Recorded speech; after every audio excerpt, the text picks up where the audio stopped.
Are के prelims के paper को और मेंस के पेपर को दोनों को देखने के बाद और थोड़ा स्टडी करने के बाद जो एंशंट हिस्ट्री है और मेडावल हिस्ट्री है उनके कुछ इंपॉर्टेंट टॉपिक्स को फिल्टर आउट किया गया है।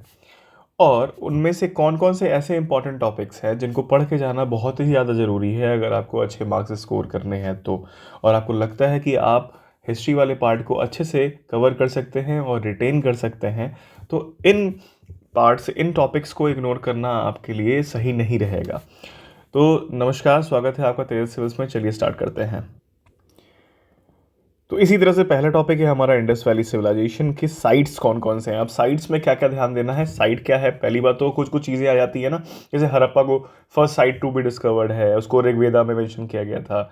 फिर आता है दूसरी बात, एक्सकेवेटर कौन है। जैसे हड़प्पा की बात कर ले तो अलेक्जेंडर कनिंगम थे, दयाराम शाहनी थे, है ना, मोहनजोदारो के आर डी बनर्जी थे।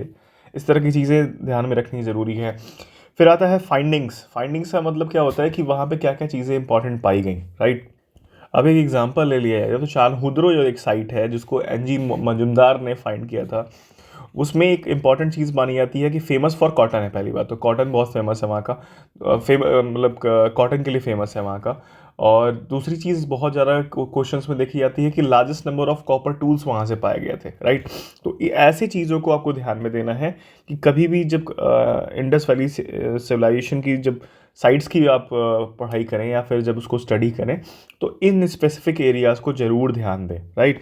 फिर आता है इम्पॉर्टेंट क्या है, बुद्धिस्ट साइट्स कौन कौन सी हैं। अब बुद्धिस्ट साइट्स क्या, जैसे कि आपका उनका बर्थ प्लेस कौन सा था, होम प्लेस कौन सा था, एनलाइटमेंट कहाँ से आया, फिर फर्स्ट sermon कब दिया उन्होंने, डेथ प्लेस कौन सा था, ठीक है। जैसे श्रावस्ती क्यों फेमस है, लार्जेस्ट अपने जीवन का सबसे ज़्यादा टाइम वहीं पे बताया हुआ है उन्होंने, ठीक। तो इन सब चीज़ों को आपको ध्यान देना है, वो चीज़ अच्छे से पढ़ के जानी है। फिर आता है important life events of life of Buddha, ठीक। ये चीज़ आप समझ ही रहो कि उनके लाइफ पे अगर कौन कौन से इंपॉर्टेंट इवेंट्स हैं और फिर वो लोकेशंस क्या क्या हैं, क्यों क्यों इंपॉर्टेंट है, क्या टाइमलाइन है उसका, ठीक। दूसरा फिर आता है नेक्स्ट क्या है, बुद्धिस्ट और जैन काउंसिल कहाँ कहाँ हुई थी, फर्स्ट सेकंड थर्ड फोर्थ। फिर उसका पैटर्न कौन था, फिर पैटर्नाइज किसे किया, प्लेस क्या था, टाइमलाइन क्या था, प्रेसिडेंट कौन था। फिर आता है फीचर्स क्या थे उसके, कौन कौन मतलब इंपॉर्टेंट फीचर क्या क्या किया गया था वहाँ पे, ठीक है। तो इस तरह की चीज़ें मतलब आप कहते हैं कि ना, ऐसे कह सकते हैं कि जो फोर्थ काउंसिल हुआ था, जो फर्स्ट सी में हुआ था कश्मीर में, कनिष्क ने उसको पैटर्नाइज किया था, वाशुमित्रा ने उसको प्रेसिडेंट थे उनके। और उसको वहाँ पे आपको जो बुद्धिज़्म था वो डिवाइड हो गया था महायाना में और हिनायाना में, राइट। तो इस तरह की चीज़ें आपको ध्यान देनी पड़ेगी कि ऐसे काउंसिल में क्या क्या हुआ था। इसी तरह से जैन काउंसिल में भी आपको देखना पड़ेगा कि डिफरेंट अलग अलग जैन काउंसिल कहाँ हुए थे, है ना। तो इसी तरह से ये टॉपिक आपको बहुत ध्यान से पढ़ना है क्योंकि इससे रिपीटेड क्वेश्चंस आते हैं। नेक्स्ट कौन सा है, इंपॉर्टेंट पर्सनालिटीज जो बुद्धिज्म और जैनिज्म से जुड़े हुए थे। अब इंपॉर्टेंट पर्सनालिटीज से किंगडम के कौन कौन से किंग्स जुड़े हुए थे, किसने पैटर्नाइज किया बुद्धिज्म को, किसने पैटर्नाइज किया जैनिज्म को, कौन प्रमोट कर रहा था, कनिष्क क्या कर रहे थे, किस मतलब इन दोनों दोनों सेक्ट से किस किस में जुड़े हुए थे, है ना। इस तरह की चीज़ें, खारवेला किससे जुड़े हुए थे, है ना। तो इस तरह की चीज़ें आपको ध्यान में रखनी है, क्वेश्चन रिपीट होते हैं, है ना। इन टॉपिक से क्वेश्चन आपको रखे रखे रिपीट मिलेंगे, राइट। फिर आता है बुद्धिस्ट और जैन लिटरेचर, किस किस इंसान ने कैसे कैसे चीज़ें कौन कौन से लिटरेचर से इन्वॉल्व रहे। अब एग्जाम्पल के लिए अगर बोल दें तो अब तीन तरह के पिताकाज होते हैं, मतलब कह लीजिए विनय पिताका, सूत पिताका, अभिधम पिताका, है ना। तो इसी तरह से महावंशा है, महावास्तु है ना।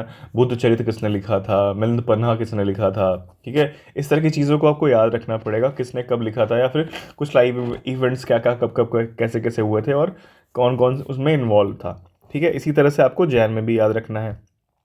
फिर आता है, ये इंपॉर्टेंट है, जैन तीर्थंकर्स कौन कौन से थे, उनका नाम, सिंबल कौन से जुड़ा हुआ था और उनका बर्थ प्लेस क्या था। ये बहुत इंपॉर्टेंट टॉपिक है, उसको पढ़ लीजिएगा आराम से। फिर आता है इंडियन फिलोसफीज, इंडियन कितने तरह की इंडियन फिलोसफी हैं, कौन उनके प्रमोटर्स, प्रमोटर्स के कह सकते हैं, या फिर फाउंडर कौन कौन थे। अब जैसे सामख्य है, उनके कपिल थे, कपिल कपिल कहते हैं। योगा पतंजलि, न्याय के कौन थे, गौतम थे। वैशेषिका के कौन थे, कनाडा थे। इस तरह की चीज़ों को ध्यान में रखना है। और थीम क्या था, अब जैसे मैंने वैशेषिका की बात की तो साइंस ऑफ लॉजिक और फिडिलिटी ऑफ माया की बात की जाती है वहाँ पे, है ना। इस तरह से न्याय की बात किया है, लॉजिकल क्वेस्ट फॉर गॉड या फेज ऑफ क्रिएशन, इस तरह की बात की जाती है वहाँ पे। तो इन सब चीज़ों को अच्छे से पढ़ के जाना है आपको, है ना। फिर आता है मोस्ट इंपॉर्टेंट चीज़, कौन कौन सी डायनेस्टी में कौन कौन सी किताबें लिखी गई, उनके ऑथर कौन कौन थे, है ना। ये जरूर से पढ़ लीजिएगा, बहुत अच्छे से पढ़ लीजिएगा। मतलब हर साल क्वेश्चन देखो मिलता है। अगर मैं एग्जांपल दूं, अश्वघोषा यानी बुद्ध चरितम लिखी गई, है ना। चरक ने लिखा, चरक संहिता लिखा। सुश्रुत ने लिखा, सुश्रुत संहिता लिखा। इसी तरह से ढेर सारी एग्जाम्पल्स हैं। इंडो ग्रीक की बात की है, डायनेस्टी की बात की, नागासेना मियंडर वन जो थे, है ना, उनमें मिलिंद पन्हा लिखा गया, है ना। तो एग्जाम्पल्स इस तरह के आपके पास बहुत ढेर सारे मिलेंगे। अब गुप्ता डायनेस्टी में तो भतेरे पड़े हुए हैं, है ना, आपको बहुत मिलेंगे। इसी तरह से आपको मॉडर्न डायनेस्टी में मिलेंगे, चौहान डायनेस्टी में मिलेंगे। तो कुछ कुछ चीज़ें आपको देखनी पड़ेंगी। आपको मेडाइवल में आएंगे तो मेडाइवल में वो डेंसिटी बढ़ जाती है, किताबें जो लिखी गई, जो लिटरेचर्स लिखे गए। अब जैसे आमिर खुसरो ने ढेर सारा चीज़ लिखा जो खिलजी डायनेस्टी में थे, है ना। और फिर आप नीचे आएंगे तो तुगलक डायनेस्टी में इब्न बतूता मिल जाएंगे आपको, सफ़र या सफ़रनामा या फिर रहीला लिखा उन्होंने, है ना। तो मुगल डायनेस्टी में भी बहुत ढेर सारे आपको मिलेंगे। तो ये चीज़ें अबुल फजल ने लिखा था, अकबरनामा लिखा था, अकबर ही लिखी थी। तो ये सब चीज़ें आपको पढ़नी पड़ेंगी। ये रिपीटेड क्वेश्चंस हैं, आपको हर साल मिलते हैं। फिर आते हैं इंपॉर्टेंट डायनेस्टीज़ कौन कौन सी, इनके सीक्वेंस क्या थे, कितने साल रूल किए, किस लोकेशन पर रूल किए, है ना। इस चीज़ को पढ़ना है। फिर वॉर कौन कौन से, एंशिएंट इंडिया में और मेडाइवल इंडिया में कौन कौन से वॉर्स थे। आपको पता है कि मैच द फॉलोइंग के रूप में आता है कि सीक्वेंस क्या है, टाइमलाइन क्या है, कौन कौन से वॉर किस सीक्वेंस में लड़े गए हैं। तो इस सब चीज़ों को अच्छे से पढ़ना पड़ेगा आपको। रही बात इसमें मटेरियल की बात, तो नेक्स्ट वीडियो मैं ले आऊँगा इसी पे ही। अच्छा मटेरियल है और उसको आप देखिएगा। उससे मैं हो सकता है कि आपको अच्छा लगे, आप उसको अपने हो सकता है ना प्रिपरेशन में उसको यूज़ करें। तो थैंक यू। आई होप कि ये वीडियो आपको हेल्प करेगा। और नेक्स्ट वीडियो मॉडर्न हिस्ट्री पर रहेगा। उसके नेक्स्ट वीडियो कोशिश करूँगा कि ज्योग्राफी की लिस्टिंग बता दूँ आपको, कौन कौन से इंपॉर्टेंट टॉपिक्स पढ़ने ही पढ़ने हैं, राइट।